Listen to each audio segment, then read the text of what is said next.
Summary of The Merchant of Venice by William Shakespeare.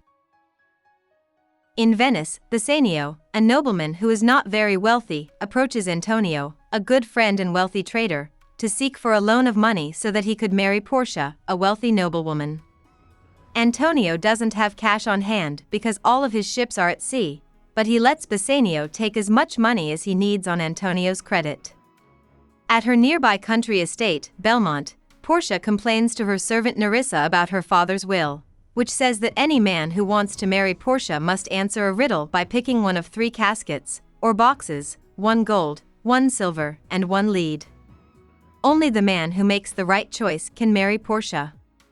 So far, Portia has been disgusted by all of the men who want to marry her. Still, Nerissa makes Portia think of a good marriage chance from Venice named Bassanio. Bassanio asks Shylock, a Jewish moneylender, for 3,000 ducats. After much thought, Shylock decides to let Antonio secure the loan by putting his land up as collateral. But when Antonio shows up and starts making fun of Shylock for usury, charging interest on his loans, Shylock comes up with a strange idea. For 3 months, he won't charge Bassanio any interest. But if Antonio doesn't pay, Shylock will be able to cut 1 pound of Antonio's meat from any part of his body he wants. Antonio agrees because he is sure that his ships will return to Venice with more than 3,000 ducats well before Shylock's deadline. The Prince of Morocco goes to Belmont to see if he can solve the riddle of the caskets. He picks the wrong thing, gold, and gives up. In Venice, Lorenzo, who is friends with Bassanio, is in love with Jessica, who is Shylock's daughter. When Shylock goes out one night, Jessica steals a lot of money from her father and runs away with Lorenzo as planned. Then, Lorenzo, Jessica, and a large group of other people go with Bassanio to Portia's house. The next of Portia's lovers to try to answer the riddle of the caskets is the Prince of Aragon.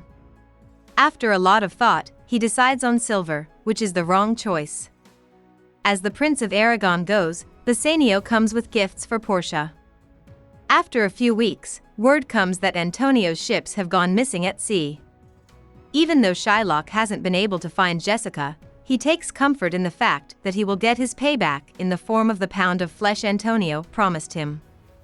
Back at Belmont, Portia and Bassanio have fallen in love after spending so much time together. Portia begs Bassanio to wait before trying to solve the riddle because she can't stand the thought of losing him if he guesses wrong. But he keeps insisting on going. To their delight, he picks the right coffin lead. To show that they are married, Portia gives him a ring and tells him not to lose it or give it to anyone else.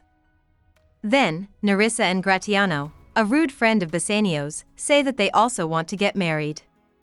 But just then, Antonio sends a letter telling him that his ships have been lost and that Shylock plans to get his pound of flesh. Portia gives Bassanio enough money to pay back the loan many times over because she is scared. As Bassanio rushes to Venice, Portia comes up with a way to save Antonio on her own. Antonio is being tried in the court of Venice, and the Duke is in charge. Even though Bassanio has offered him 9,000 ducats instead of his pound of flesh, Shylock refuses to show pity and keeps going after his pound of flesh. Nerissa and Portia show up at the scene dressed as a law clerk and a lawyer, respectively. Portia says that Shylock's deal doesn't give him the right to take Antonio's blood, and that if he loses even 1 drop of blood while cutting Antonio's skin, the state will take all of his money. She also says that Shylock planned to kill a Venetian citizen. Because of this, she says that he must give half of his money to Antonio and the other half to the state. Antonio and the Duke decide to be kind, though.